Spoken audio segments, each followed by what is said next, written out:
Bonjour à toutes et à tous et bienvenue sur Gentle Geek pour un nouvel unboxing d'édition collector de jeux. Comme vous pouvez le voir, pour cette vidéo, j'ai opté pour un angle un petit peu différent avec la caméra que d'habitude. Tout simplement parce qu'on se retrouve face à une édition collector qui est assez conséquente, d'une taille assez imposante. Donc je me suis dit que c'était mieux d'avoir un petit peu plus de recul pour montrer les choses un peu plus de façon un peu plus large. Voilà. Donc vous allez voir un petit peu l'envers du décor par rapport à d'habitude où la caméra est plus en contre-plongée. En plongée, autant pour moi. Comme vous pouvez le constater, c'est l'édition collector de Batman Arkham Origins, qui est sortie en fin de semaine. Donc on vous prépare un test sur Gentle Geek, hein. Origabi a déjà bien entamé le jeu. Et moi je vais vous montrer donc le contenu de cette magnifique édition collector. En tout cas la boîte est extrêmement imposante, donc ça laisse augurer du bon. Voilà, donc dans l'édition collector on trouve une statuette, donc c'est aussi pour ça que la boîte est énorme. Et un artbook,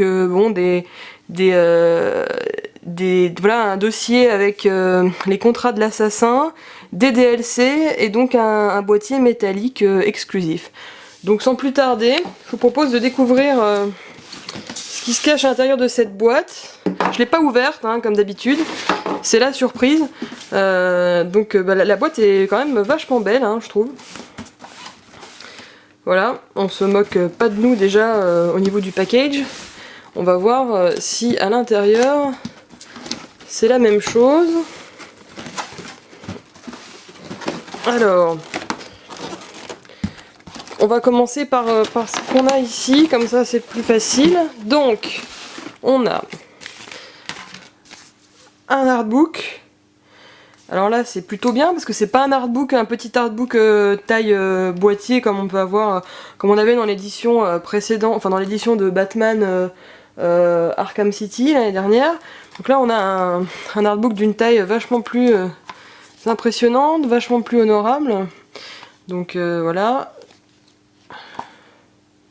Je vais pas trop le feuilleter parce que, étant donné que je l'ai pas feuilleté du tout, je sais pas si ça spoil ou pas, donc moi je vais pas me spoiler non plus. Par contre c'est en anglais, hein, donc les textes sont en anglais. Pas de traduction du texte. Après la qualité est vraiment belle et ouais, j'ai l'impression que c'est du joli matos, hein. Donc voilà, waouh, ouais, non, il est vraiment chouette.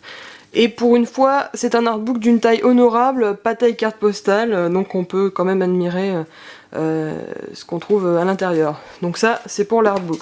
Hop, je vais mettre ça ici. Là, on a le dossier de l'assassin. Là aussi, hein, pas de traduction, hein, ne pas ouvrir avant que l'histoire soit complète.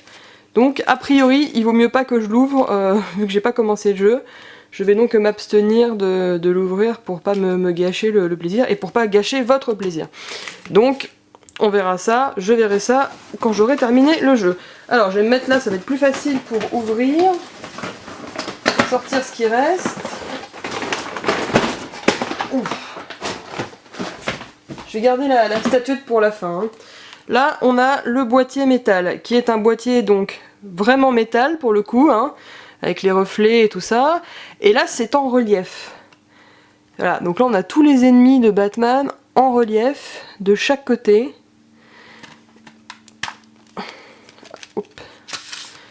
Je cache les codes des DLC. Hop.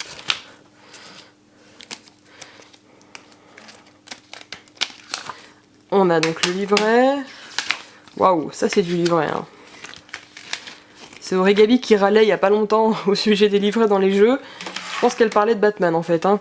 Donc on a des DLC, le skin de Batman lors de sa première apparition.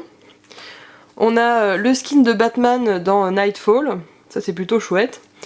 Et donc on a le pack de challenge de Deathstroke. Ça aussi c'est plutôt chouette. Donc c'est le genre de contenu qui est inédit à l'édition collector ou inédit aux éditions neuves en fait, hein. Tout ça c'est fait pour fidéliser le public, hein, fidéliser les joueurs et les pousser à acheter du neuf. Donc le jeu est là, et donc le steelbook, voilà. C'est vraiment du très beau matos. J'ai pas mal de steelbook parce que forcément quand on prend des éditions collector on en a souvent. Mais je dois avouer que celui-là est plutôt pas mal. Je vais faire une petite mise au point pour vous montrer. Hop.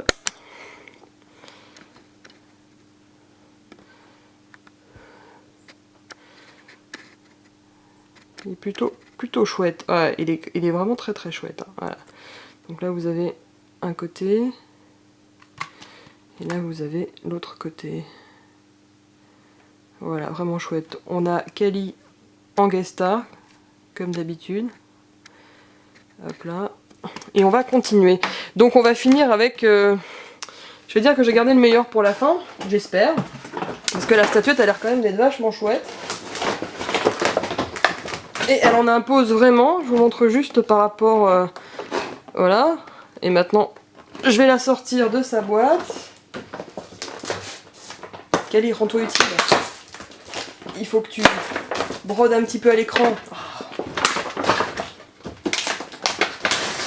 Suspense, suspense. Waouh, je peux vous dire que il y a du lourd là. Là, on a du lourd. Alors, j'enlève ça du plastique.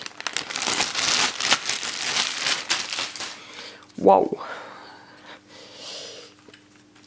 Je vais refaire une petite mise au point pour vous montrer.